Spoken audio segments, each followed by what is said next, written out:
امریکہ اور اسرائیل کی ایران کے خلاف جو جنگ ہے اس میں وقتی طور پہ ایک پاز آ گیا ہے، اور یہ پاز آیا ہے پاکستان کی ان کوششوں کے نتیجے میں جن میں ہمارے ملک کے پرائم منسٹر، ہمارے field marshal general Asim Munir اور ہمارے پرائم منسٹر اور ڈپٹی پرائم منسٹر جو اسحاق ڈار صاحب ہیں، ان کی شبانہ روز محنت جو ہے وہ بالآخر رنگ لائی ہے، اور دو متحارب گروپ اسرائیل اور امریکہ اور ایران، وہ دونوں 2 ہفتے کی جنگ بندی کے اوپر رضامند ہو گئے ہیں، اور اب اگلا مرحلہ جو ہے وہ جمعے سے اسلام آباد میں ہونے جا رہا ہے، اور میں سمجھتا ہوں کہ یہ بھی پاکستان کے لیے ایک بہت بڑا اعزاز ہے اس کے بعد کہ ہم نے ایک ایسی جنگ رکوائی ہے جو تیسری عالمگیر جنگ میں تبدیل ہونے کی مکمل کیپیسٹی رکھتی تھی۔ یہ اسلامک سمٹ جو 1974 میں ہوئی تھی، اس کے بعد سیکنڈ بڑا ایونٹ ہونے جا رہا ہے اسلام آباد میں، جب امریکہ اور ایران کی لیڈرشپ جو ہے وہ آپس میں مل کے بیٹھ کے کوئی ایک پرماننٹ پیس کا راستہ جو ہے وہ ڈھونڈنے کی کوشش کریں گے۔ توقع یہی کی جانی چاہیے اور کی جا رہی ہے کہ کوئی نہ کوئی راستہ جو ہے ایک پرماننٹ پیس کا اس سے نکلے گا، لیکن اس کے اندر ایک بات جس کا دھیان رکھنا بہت ضروری ہے وہ یہ ہے کہ ایک ایسا شخص جس کا نام نیتن یاہو ہے وہ اسے ان تمام کوششوں کو سبوٹیج کرنے کی ہر ممکن کوشش کرے گا۔ یہ جو 2 ہفتے کا پاز آیا ہے اس کے اندر واضح طور پر اس پرپوزل میں جو ایران نے امریکہ کے پریزیڈنٹ کو بھیجی ہے اور جس کے بارے میں پریزیڈنٹ ٹرمپ نے یہ کہا ہے کہ یہ سارے پوائنٹس جو ہیں یہ ڈویبل ہیں، ڈسکسیبل ہیں، ان کے اوپر کوئی نہ کوئی گفتگو کا راستہ تو نکالا جائے گا ہی، لیکن کوئی نہ کوئی نتیجہ اخذ کیا جا سکتا ہے اس سے۔ اس کے بارے میں بھی انہوں نے اس کو سبوٹیج کرنے کی کوشش کی ہے اور لبنان کے اوپر حملوں کو جاری رکھنے کا اعلان کیا ہے۔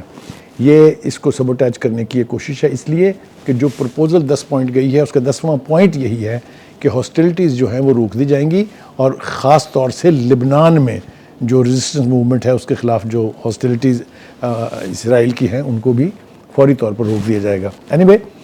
دیکھنا اب یہ ہے کہ یہ اونٹ اب کس کروٹ بیٹھے گا۔ جہاں تک پاکستان کا تعلق ہے، پاکستان نے شٹل ڈپلومیسی کے ذریعے، پاکستان نے چائنا کو آن بورڈ لے کر، پاکستان نے ایران اور امریکہ کی قیادت کے ساتھ مسلسل رابطے کے باعث یہ اتنا بڑا کارنامہ سر انجام دیا ہے جس کو پوری دنیا جو ہے تسلیم بھی کر رہی ہے اور اس کی تعریفیں بھی کر رہی ہے۔ انٹرنیشنل میڈیا ہو چاہے انٹرنیشنل ورلڈ لیڈرشپ ہو، سبھی پاکستان کے اس رول کو مثبت انداز میں دیکھ رہے ہیں، اور اس سے صرف 2-3 ایسے لوگ کہہ لیجئے یا ایسے اشخاص ہیں جن کو بہت تکلیف ہے اس کے اوپر۔ نام لینا ضروری ہے تو نام لے لیا جاتا ہے۔ ایک تو مودی صاحب کو بہت تکلیف ہے اس کے اوپر، دوسرا یہ کہ جو نیتن یاہو ہیں ان کو ایک تکلیف ہے، اور ایک اور ہیں جن کو بانی کے نام سے لوگ جانتے ہیں ان کو بھی بہت تکلیف ہے، اس لیے کہ ان کے جو سوشل میڈیا ہینڈلرز ہیں وہ اس معاہدے کے اوپر جس کے نتیجے میں سیز فائر ہوئی ہے جس قسم کی درپھنتنیاں چھوڑ رہے ہیں، اس سے اندازہ ہوتا ہے کہ ان کو سوائے اس کے کہ وہ اس کے اوپر فخر کریں کہ پاکستان نے اتنا بڑا کارنامہ سر انجام دیا ہے، وہ اس کے اندر کیڑے نکالنے کی کوشش کر رہے ہیں، اور یہاں تک کہہ دیا کہ یہ جو ڈرافٹ ہے یہ تو ٹرمپ نے پرائم منسٹر کو بھیجا تھا اور ہدایت کی تھی کہ اس کو وہ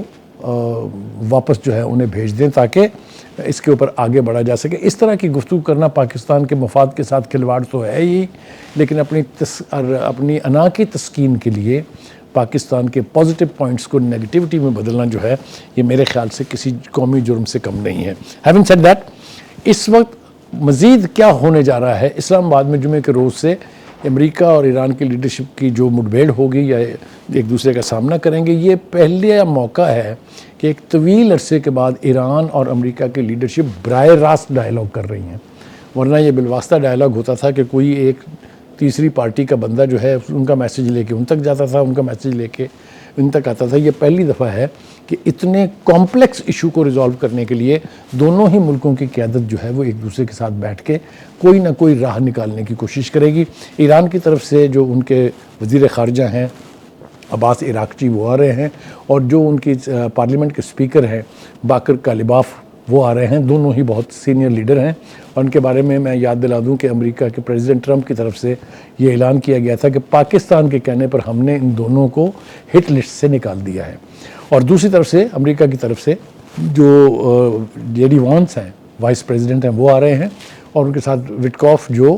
یعنی امریکہ کے پریزیڈنٹ کے اسپیشل نمائندے کے طور پر مشرق وسطیٰ میں جو کانفلکٹ تھا اس کو ہینڈل کر رہے تھے. تو دونوں ہی طرف کی قیادت کی سینئر لیڈرشپ جو ہے وہ اسلام آباد میں موجود ہوگی, اور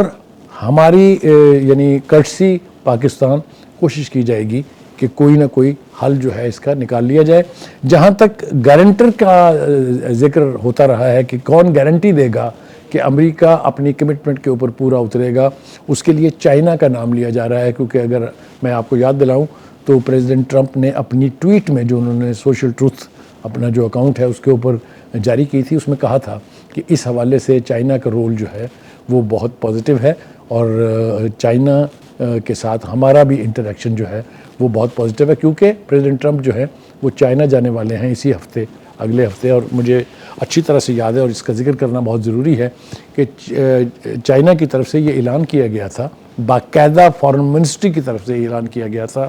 کہ آپ چائنا تشریف لانے سے پہلے یہ جو مڈل ایسٹ کا کانفلکٹ ہے اس کو ریزالو کر کے آئیے گا, جنگ بند ہونی چاہیے تب آئیے گا. تو یہ صورتحال جو ہے, یہ منظرنامہ اب اس وقت موجود ہے, تو یہ دورہ بھی مجھے ممکن ہوتا دکھائی دے رہا ہے. اور اس کانفلکٹ میں جب بھی گارنٹر کی ضرورت پڑے گی تو میرے خیال سے چائنا کا نام جو ہے اس کے علاوہ کوئی اور دوسرا نام سامنے نہیں آتا ہے. ہیونگ سیڈ دس, اس وقت ایران کے اندر ایک طرح کا جشن ہے.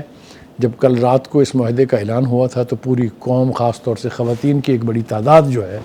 وہ باہر نکل آئی تھی. اسی طرح سے عراق میں بھی اس کو فتح کے طور پر منایا جا رہا ہے. یقینی طور پر کئی اعتبار سے اس کو اگر آپ دیکھیں تو یہ فتح ہے, کیونکہ ایران نے وہ مثال پیدا کر دی ہے, وہ مثال تخلیق کر دی ہے کہ یہ طاقت, یہ ایئر فورس نیوی کی قوت, اس سے جنگیں نہیں جیتی جاتی ہیں. جنگیں جیتی جاتی ہیں ریزالو سے, جنگیں جیتی جاتی ہیں نیشنل کمٹمنٹ سے, اور ایران اس کی بہت بڑی مثال ہے. یقینی طور پہ میں وثوق سے یہ کہہ سکتا ہوں کہ تیسری عالمگیر جنگ کا جو خدشہ تھا, جو بادل منڈلا رہے تھے, وہ میرے خیال سے اب چھٹ گئے ہیں, اور توقع یہ کی جانی چاہیے کہ اسلام آباد کے مذاکرات کے بعد پرماننٹ پیس کا کوئی نہ کوئی راستہ نکل آئے گا. دوسری طرف جو میں نے سپوائلر کا ذکر کیا تھا کہ ایک نیتنیاہو سپوائلر ہے, ایک اور بھی سپوائلر ہے, اس کا نام ہے پیٹ ہیگزت. یہ امریکہ کے وزیر جنگ ہیں, صہیونی مائنڈ سیٹ کے آدمی ہیں, اپنے بازوؤں کے اوپر ٹیٹو بھی انہوں نے اسی نوعیت کے بنوا رکھے ہیں. انہوں نے ٹرمپ کو اس جنگ میں گھسیٹنے میں بڑا کلیدی رول جو ہے وہ ادا کیا ہے. وہ اس وقت ان کی جو پریس کانفرنس ہے اس کے چند باتوں کے اوپر تبصرہ کرنا بہت ضروری ہے. انہوں نے یہ کہا کہ یعنی پریزیڈنٹ ٹرمپ نے ایک مثال قائم کر دی ہے, نئی مثال تخلیق کر دی ہے. میں سمجھتا ہوں وہ جھوٹ بول رہے ہیں, کیونکہ جو سابقہ مثالیں ہیں وہ تو کوئی انویبل نہیں ہیں. امریکہ ویتنام میں گیا جوتیاں کھا کے نکلا, امریکہ عراق میں گیا جوتیاں کھا کے نکلا, امریکہ افغانستان میں آیا جوتیاں کھا کے نکلا. تو اس اعتبار سے تو بالکل واضح طور پر میں یہ کہہ سکتا ہوں کہ یہاں سے بھی ان کو فیس سیونگ تو مل گئی ہے, لیکن جا وہ واپس رہے ہیں جوتیاں کھا کے ہی, اس لیے کہ اتنی بڑی قوت اسرائیل کے ساتھ مل کے بھی ایران کی حکومت کو بج نہیں کرا سکی ہے. تو یہ وزیر جنگ جو ہیں, مجھے لگتا ہے کہ ان کی نوکری بھی ایٹ سٹیک ہے, کیونکہ انہوں نے اپنی خواہش کے مطابق اس جنگ کو جاری رکھنے کے لیے امریکہ کی فوج کے 12 سینئر جنرل جو ہیں ان کو فارغ کیا, گھر بھیجا ہے. تو اب غالباً باری ان کے گھر جانے کی ہے, کیونکہ اگر میں کانگریس مین ایک ہیں جن کا نام مرفی ہے, وہ ڈیموکریٹ پارٹی سے ان کا تعلق ہے, انہوں نے کہا کہ اس وقت سب سے بڑا ترانہ یہ گایا جا رہا ہے کہ امریکہ کی فوجوں نے جو آبنائے ہرمز ہے وہ کھلوا دیا ہے. اس نے بہت خوبصورت بات کی, اس نے کہا جب آپ نے جنگ شروع نہیں کی تھی تو آبنائے ہرمز تو کھلا ہوا تھا, وہ تو بند ہوا آپ کی جنگ کے نتیجے میں, اور اب آپ اس کو کھلوا کے اترا رہے ہیں. میرے خیال سے اتنا بڑا تمسخر اور کسی دوسری صورت میں نہیں اڑایا جا سکتا کہ ایک ایسا مسئلہ جس کو پیدا بھی خود آپ نے کیا, ریزالو بھی آپ نے اس کو خود کیا ہے, اور اب آپ اس کے اوپر اترا رہے ہیں. امریکہ یہاں سے واپس جائے گا یا نہیں جائے گا یہ تو ایک بہت بڑا سوالیہ نشان ہے, لیکن ابتدا ایسی ہے کہ توقع کی جانی چاہیے کہ الٹیمیٹلی اس خطے کی جان امریکہ سے چھوٹے گی. خلیجی ریاستوں کے اوپر سارا دار و مدار ہے کہ وہ اب چاہیں گے کہ امریکہ کے اڈے وہاں موجود رہیں یا وہ امریکہ سے جان چھڑا لیں گے. I think that is a $100 million question.